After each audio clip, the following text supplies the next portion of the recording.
I got another email, and this is the most common question that I get from anybody, and I'm going to read it to you. So this comes from a Spanish-speaking YouTuber who runs a prominent, Spanish-speaking YouTube channel, and he says, as far as geoengineering goes, I never really did any research specifically with the planes in the sky. I kind of acknowledge the geographical local effect where they fly, but that's all.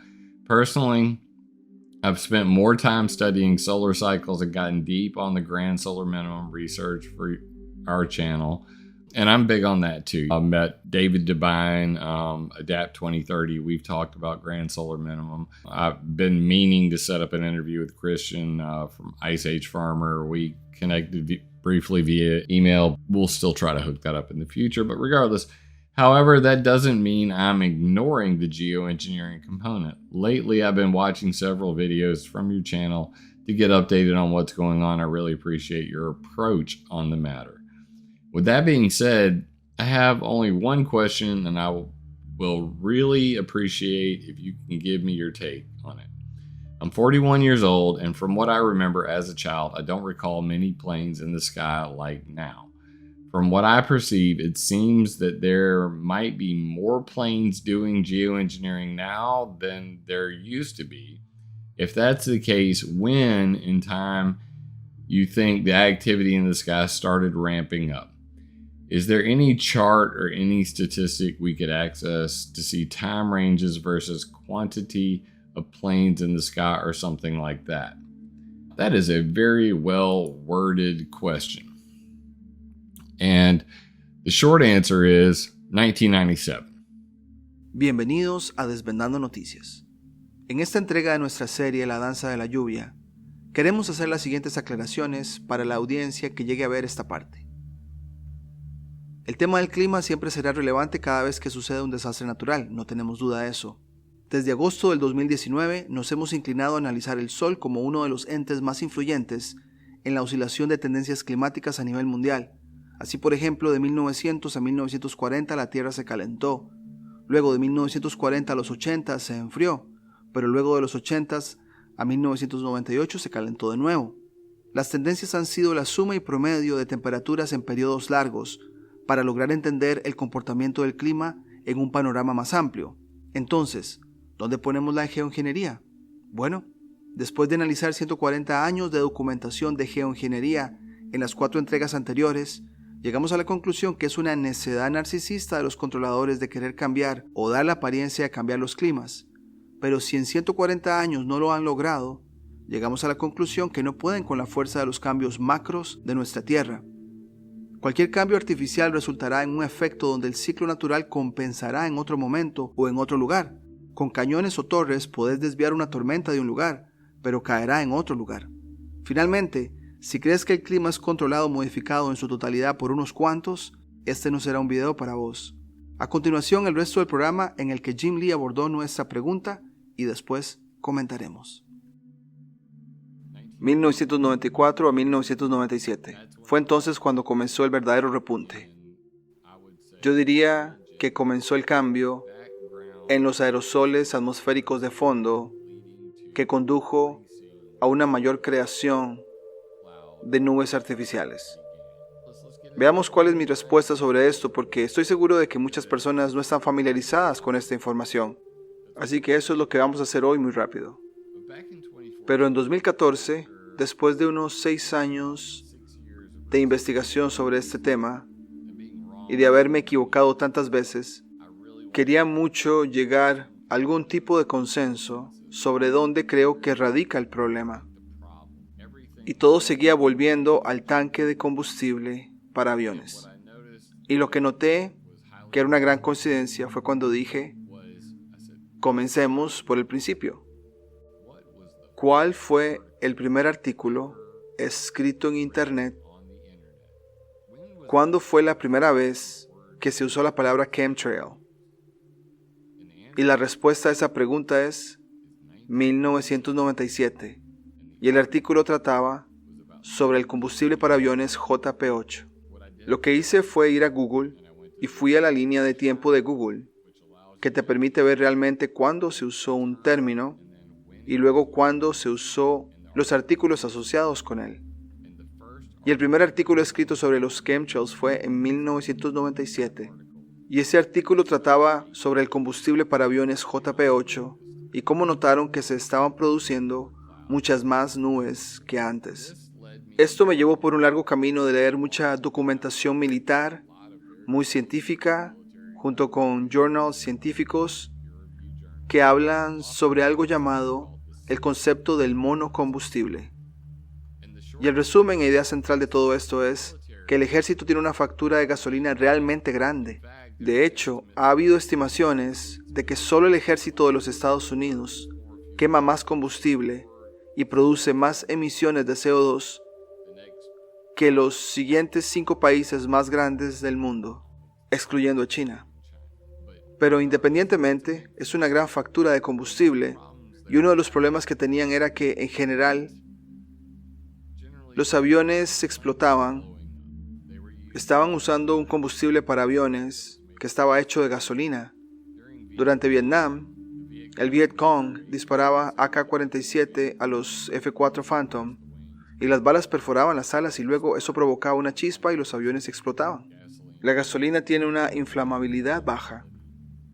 De manera similar, las personas que reabastecen aviones, una chispa saltaría de la manguera al avión y provocaría un incendio que obviamente mataría a los soldados y destruiría los vehículos. Es un problema. Entonces, estaban haciendo cosas como agregar químicos disipadores de estática al combustible para tratar de reducir eso. Pero al final del día, intentan descubrir cómo resolvemos algunos de estos problemas y cómo no tenemos que usar diferentes combustibles para todos los diferentes vehículos. El tanque M1 Abrams está usando esto, el Hummer, ya sabes, Humvee, los Jeeps están usando esto y todos los aviones están usando eso. ¿Y si todos pudieran usar el mismo combustible? ¿Un combustible para el campo de batalla para controlarlos a todos, como ellos dirían? La gente como yo, tengo 44 años, el caballero que me envió un correo electrónico tiene 41 años, puede recordar un momento en que no estaba tan nublado como lo está hoy. Yo era un Boy Scout, estaba en el bosque cada bendito fin de semana. Cuando era niño, muchos de ustedes probablemente tuvieron esta experiencia y probablemente estén en el mismo rango de edad. Tal vez algunos de ustedes ya saben, millennials o cualquier generación Z, como sea que los llamen ahora. Tal vez algunos de ustedes han experimentado esto, pero cuando llegaba a casa mi abuela me estaba cuidando.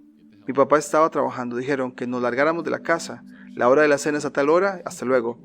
Estábamos afuera, así que yo estaba constantemente afuera mirando los cielos azules y mirando las hermosas nubes hinchadas, pequeñas nubes felices como algunas las llamarían.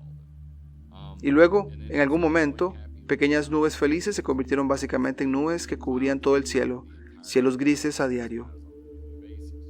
Y ahí es donde realmente las cosas comenzaron a ponerse raras. Y por supuesto, no me di cuenta de esto ni profundicé en esto hasta que tuve un hijo y más adelante en la vida. Así que estoy viendo todo esto y por supuesto, la retrospectiva a veces es 2020. Pero para empezar, eso es un tema muy confuso. Así que tuve que profundizar mucho para tratar de encontrar qué pasa con esto. ¿Qué está pasando con la herramienta de simulación y predicción de las estelas de nubes grises? La herramienta de diseño ambiental de la aviación. Parece que hay mucha gente tratando de controlar estas nubes que se están creando. ¿Qué pasa con eso? Así que el tema del concepto de monocombustible realmente es donde creo que comenzaron muchos de los problemas. Pueden ver aquí que básicamente el problema del ejército, hablé de accidente, los soldados vietnamitas C-130 se estrellaron accidentalmente, matando a 23 e hiriendo a 80 soldados. El C-130 pudo aterrizar y los 2 pilotos del F-16D pudieron expulsarse. Desafortunadamente el F-16D dañado se estrelló contra 2 Starlifters C-141 en la pista. 500 paracaidistas murieron en la bola de fuego que se atribuyó en gran parte al uso de JP-4 en los 3 aviones. Esto no es para reírse en absoluto. La gasolina es explosiva y esa es una especie de génesis de todo el concepto de monocombustible. El problema del ejército tenía que ver con D2, que es combustible diésel F-54. En la década de 1980, los tanques M1 Abrams desplegados en Alemania no arrancaban cuando hacía demasiado frío. Aparentemente, cuando el D2 se enfriaba demasiado, se formaba cera en los tanques de gasolina y las líneas de combustible. La solución denominada mezcla de combustible M1 fue mezclar combustible diésel F54 con JP4 o JP8 y llamarlo NATO F65. Así que ya pueden ver que los tanques M1 Abrams en Alemania no estaban funcionando muy bien con este combustible diésel porque tienen parafinas y eso aumenta el movimiento. Entonces, el concepto de monocombustible se implementó por primera vez en diciembre de 1989, cuando se utilizó JP5 como monocombustible durante la operación Causa Justa en Panamá. En 1990, el Departamento de Defensa implementó el concepto de monocombustible al proporcionar Jet A1, que era JP8, sin sus 3 aditivos de combustible obligatorios, para las 3 fuerzas estadounidenses de la operación Desert Shield y Desert Storm. Durante esas operaciones, algunas unidades de la Fuerza Aérea se ubicaron en bases en las que solo se disponía de JP4, que no podía usarse en vehículos y equipos terrestres. Algunas unidades del ejército solicitaron combustible diésel en lugar de JP8 porque JP8 no producía humo aceptable en los generadores de humo del sistema de escape M1 Abrams. Para aquellos que no saben qué es eso, que básicamente tienen esos lanzadores de humo en los tanques para que puedan oscurecer la visión de los oponentes enemigos, entonces el combustible juega un papel en eso, y el JP8 simplemente no estaba cortando la mostaza, lo que habría reducido sus preocupaciones iniciales sobre el uso de combustibles de aviación en vehículos y equipos terrestres. A pesar de esos problemas, este rango militar se consideró un éxito. Pero luego continúan hablando en profundidad al respecto, y el coronel del ejército de los Estados Unidos, James E. Wright, escribió un artículo titulado ¿Cuáles son los impactos en la seguridad nacional para que el Departamento de Defensa cumpla con los requisitos de combustible de movilidad en la Ley de Aire Limpio de 1990? Y está hablando específicamente de las limitaciones de azufre. Ahora, si sos un camionero, sabrás exactamente de lo que estoy hablando, sobre el monitoreo de la producción de azufre de tu combustible diésel en tu camión, en tu tractor con remolque. Aparentemente es un gran problema. Conozco un par de camioneros que se quejan por esto bastante. Pero a pesar de lo que dice, curiosamente, dada la capacidad de los militares de decir al diablo con la EPA, el buen coronel optó por promover el uso de combustibles con bajo contenido de azufre en el futuro para liderar el mundo en mantenerlo limpio. Tras el cambio de JP8 en 1988, el Laboratorio de Investigación de la Fuerza Aérea realizó pruebas con un nuevo tipo de aditivo de combustibles en 1989. El aditivo de estabilidad térmica a alta temperatura HITS fue diseñado para hacer que JP8 funcione como JPT, un combustible especial en aviones espía de alto vuelo. Aviones como el U-2, en ese momento JP8 estaba alrededor de 61 centavos por galón y JPTS costaba alrededor de 3,25 por galón. Quiero decir que es alucinante en sí mismo que pudieras obtener combustibles para aviones JP8 por 61 centavos por galón en 1989. El combustible más caro para el avión espía U-2 es prácticamente lo que estamos pagando por gasolina regular hoy en día. El aditivo HITS del Laboratorio de Investigación de la Fuerza Aérea brindaría todo el rendimiento de JPTS por unos pocos centavos adicionales por galón. Entonces básicamente podrían tomar este aditivo, el aditivo de estabilidad térmica a alta temperatura, y agregarlo a JP8, y lo llamaron JP8 más 100. Y en realidad solo costaría, digamos, 80 centavos por galón, en lugar de gastar 3,25 por galón. Entonces, puedes ver que este concepto de monocombustible en papel desde la perspectiva militar tiene sentido, pero ¿había una agenda oculta? ¿Agenda secundaria? ¿Habría más en la historia de eso?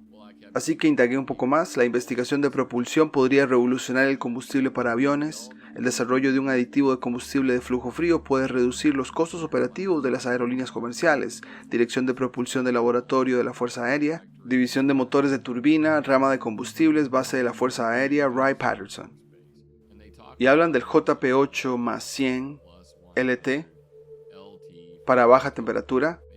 Básicamente aquí en este lado se muestra que este es JP8 congelándose y luego este es JP8 más 100, el crecimiento de cristales congelándose, y como pueden ver las partículas de hielo son más pequeñas. Ahora bien, esto es interesante porque cada vez que se crean estos aditivos para hacer partículas más pequeñas, sería lógico pensar que el escape quemado también produciría partículas más pequeñas. Y las partículas más pequeñas permanecen en el aire por más tiempo. Por lo tanto, una acumulación gradual en la atmósfera superior de dichos productos químicos. Pero para atar un lazo en esto, realmente quería tratar de entender hacia dónde se dirigía esto. Básicamente dice, de acuerdo con el artículo titulado JP8+100, el desarrollo de combustible de alta estabilidad térmica para aviones, fechado el 13 de octubre de 1997, ahí está ese número nuevamente, más de 1000 aviones de la Fuerza Aérea de Estados Unidos ya estaban usando el HITS, cargado JP8+100, y el ejército planea expandir su uso a todos los aviones para 1999. Así que al final del día, en lo que terminamos es la historia de combustibles para aviones.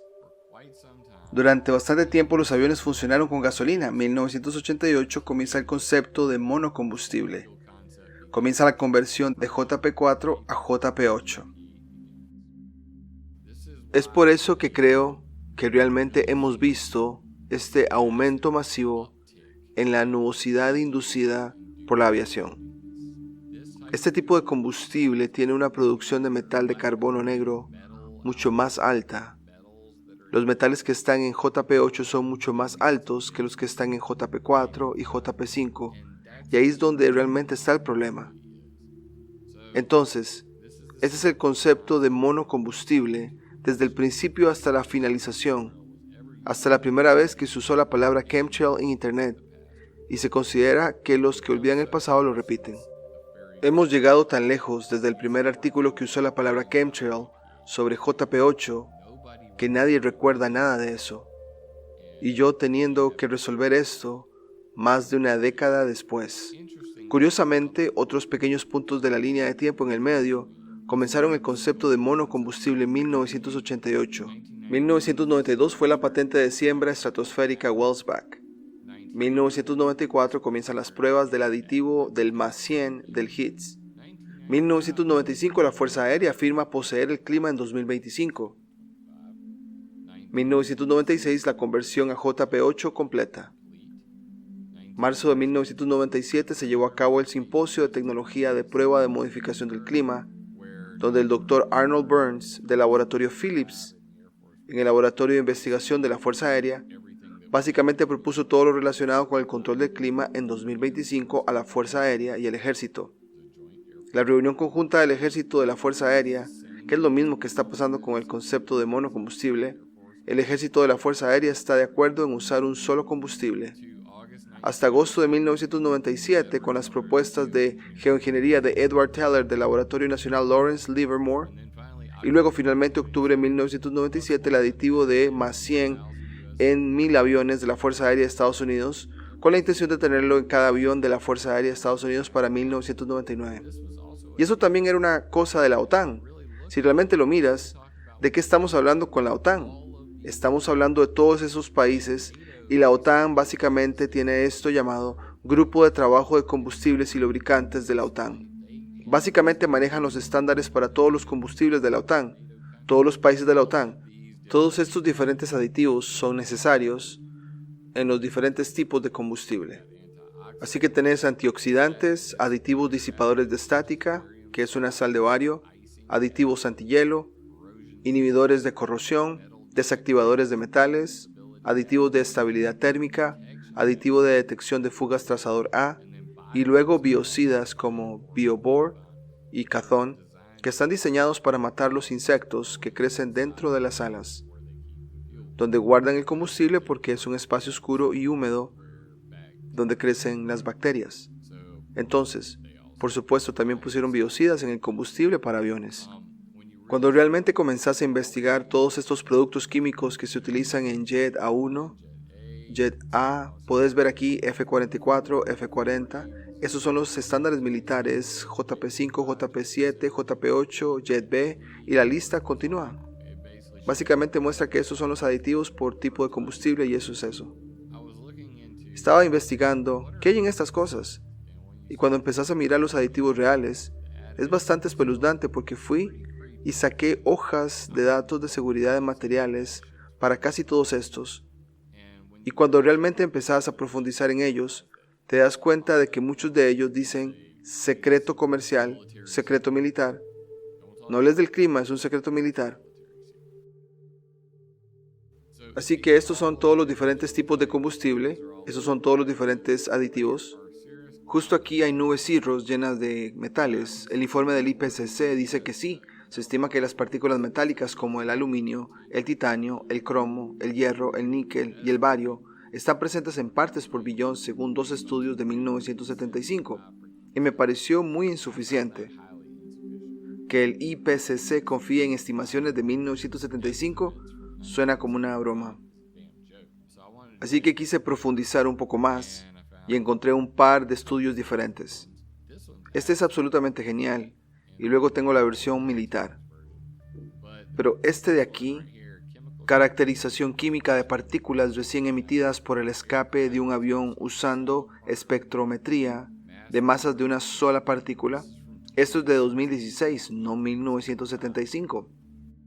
Los compuestos metálicos detectados estaban todos mezclados internamente con partículas de hollín. Como dije, el combustible para aviones JP8, estos combustibles diésel, incluso el Jet A, todos se queman sucios, gases de escape. Y uno de los elementos de escape sucios es hollín o negro de humo o carbón negro. Estos a menudo se usan indistintamente. Esto se explica en mi presentación, a menudo mal utilizado, pero es una sustancia parecida a la uva que atrae fácilmente el agua. Es una gran semilla de nube.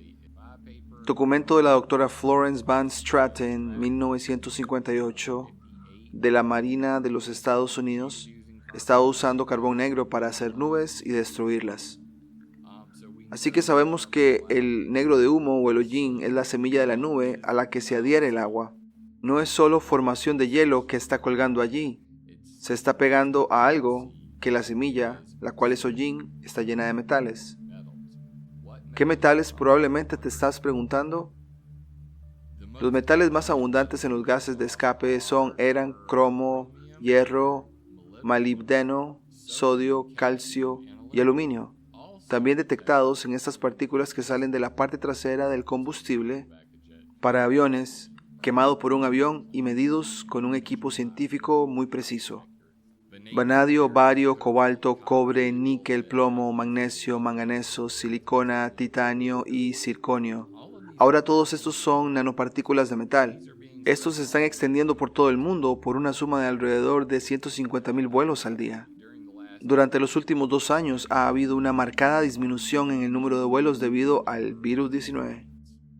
Eso probablemente conducirá a algunos estudios científicos bastante interesantes en un futuro próximo. No puedo esperar para leer el primero que realmente desglosa la disminución en el tráfico de aeronaves y los efectos sobre el clima o la temperatura, el índice UV de lluvia, ese tipo de cosas.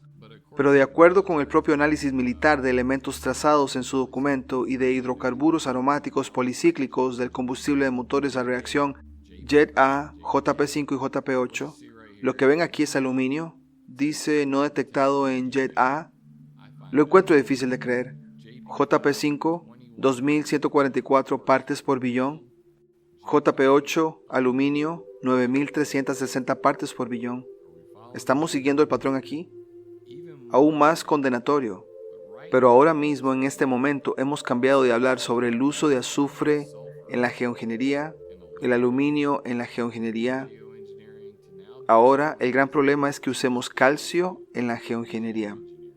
El calcio en Jet A es 555 partes por billón. El calcio en JP5 es 5.000 partes por billón. Eso es 10 veces. El calcio en el combustible JP8 es de 31,000 partes por billón. O 31 partes por millón. El magnesio pasó de 1.000 a 5.000. La lista continúa. Azufre 450, 1.650. Titanio 35 partes por billón a 1.000 partes por billón.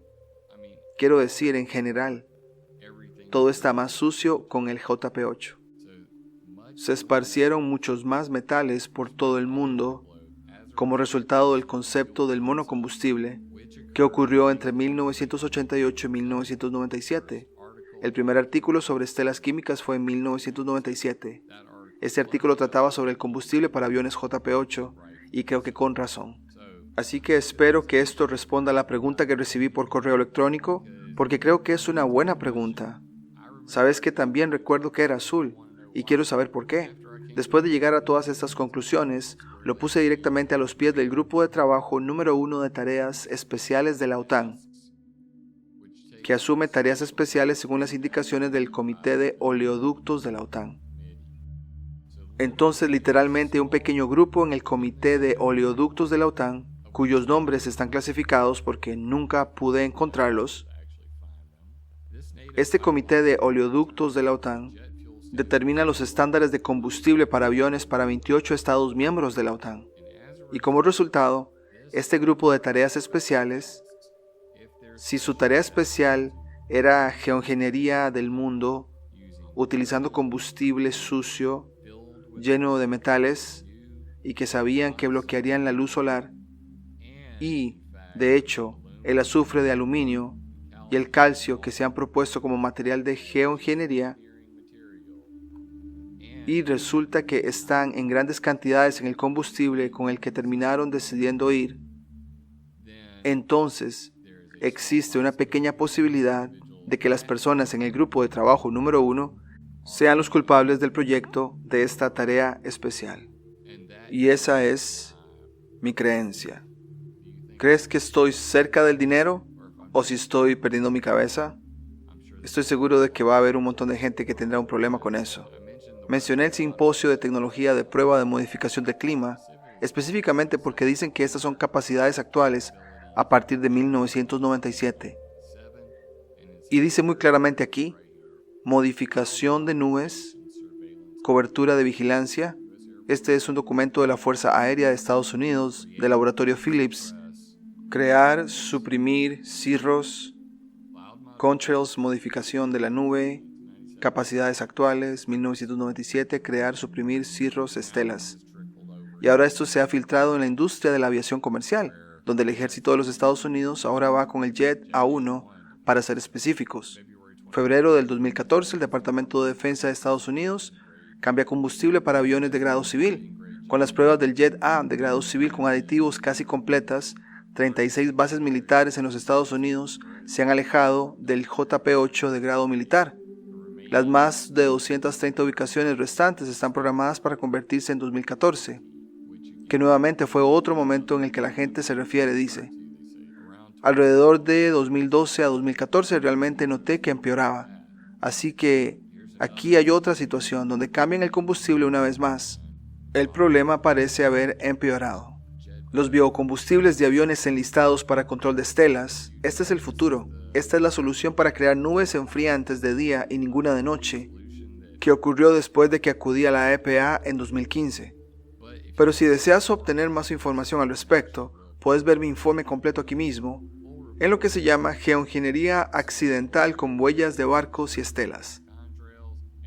Y lo más breve y escueto en esto es, estamos a punto de llevar a cabo un experimento accidental masivo para reducir el calentamiento global con huellas de barcos, como pueden ver sobre el Océano Pacífico aquí mismo, frente a las costas de Japón y China.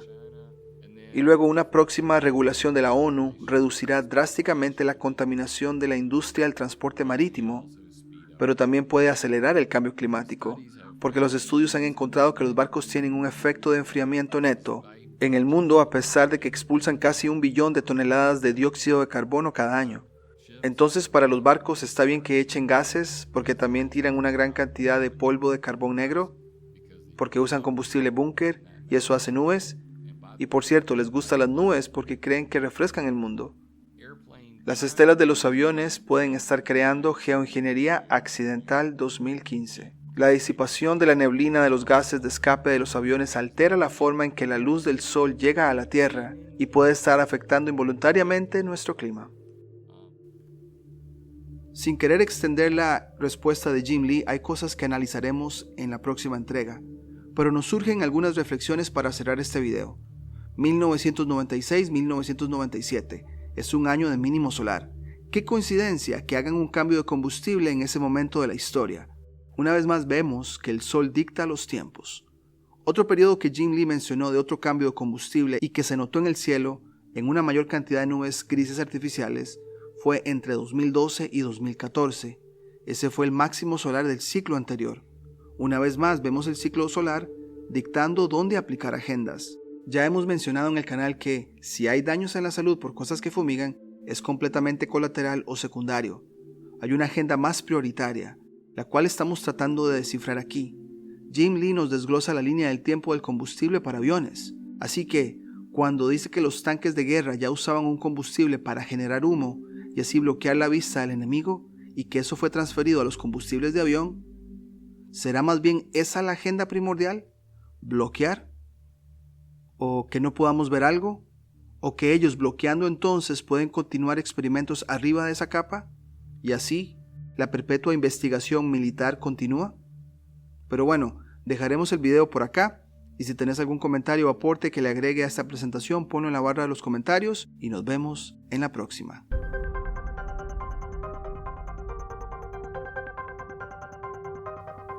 Si te gustó el contenido del canal, no olvides suscribirte, darle campanita para notificaciones, darle me gusta, comentar o compartir.